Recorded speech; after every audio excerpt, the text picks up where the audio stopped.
Bonjour à tous, alors aujourd'hui j'ai vu une conférence, comme vous pouvez le voir, à la Cité de la musique et de la danse à Strasbourg. Et je viens de voir Amélie Nothomb, qui est une grande écrivaine, vous le savez tous.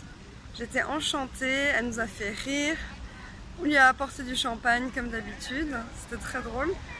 Et elle a parlé de son dernier ouvrage qui, pour moi, parle de pervers narcissique, mais pour ça il faudra le lire parce qu'elle parle d'une vengeance de sa fille plus tard parce qu'elle fait du mal à sa mère, et pour moi c'est la perversité narcissique. Voilà, et sinon elle est très intelligente comme on le sait, et elle parle très bien, elle s'exprime très bien, pas comme moi.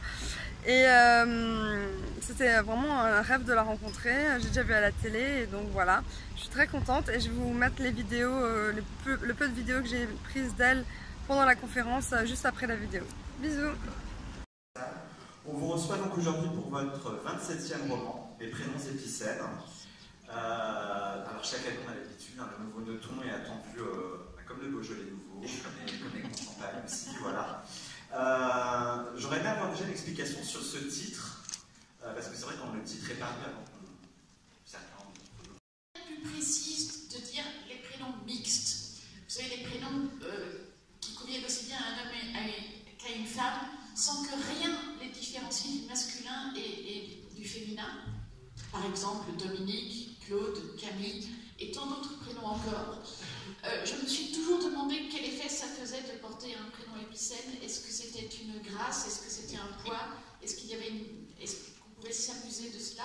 Ce qui m'y avait pensé, c'est que je corresponds avec énormément de mes lecteurs, et ce que j'ai constaté très souvent quand l'un ou l'une de mes lecteurs portait un prénom épicène, c'est qu'ils en jouaient, c'est qu'ils évitaient les marques qui auraient pu me permettre de savoir si j'avais affaire à un homme ou à une femme.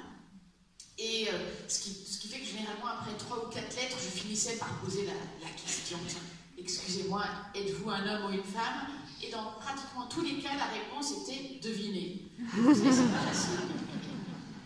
Les yeux en fleurs, puis on baisse, et tout à coup on arrive dans les temps et on voit la bouche des cartes. C'est un peu un résumé de la vie, donc... En même temps, les grandes horreurs révèlent les petites beautés aussi. Et c'est vrai, toutes ces choses existent par contraste. Je suis belge, donc je viens du pays de Jérôme Bosch. Jérôme Bosch est probablement mon peintre préféré. Quand vous regardez les tableaux de Jérôme Bosch, vous voyez ça aussi, vous voyez des pures splendeurs. Vous voyez Ève qui arrive avec ses grands cheveux, belle, d'une beauté absolument insoutenable. Et en même temps, vous voyez des grands poissons comme ça qui arrivent avec des bouches répugnantes, et on ne sait pas exactement ce qui va se passer. Voilà, la vie est faite de ça, la vie est faite entre ces contrastes de pure beauté et de pure horreur, et il faut naviguer au milieu de tout ça.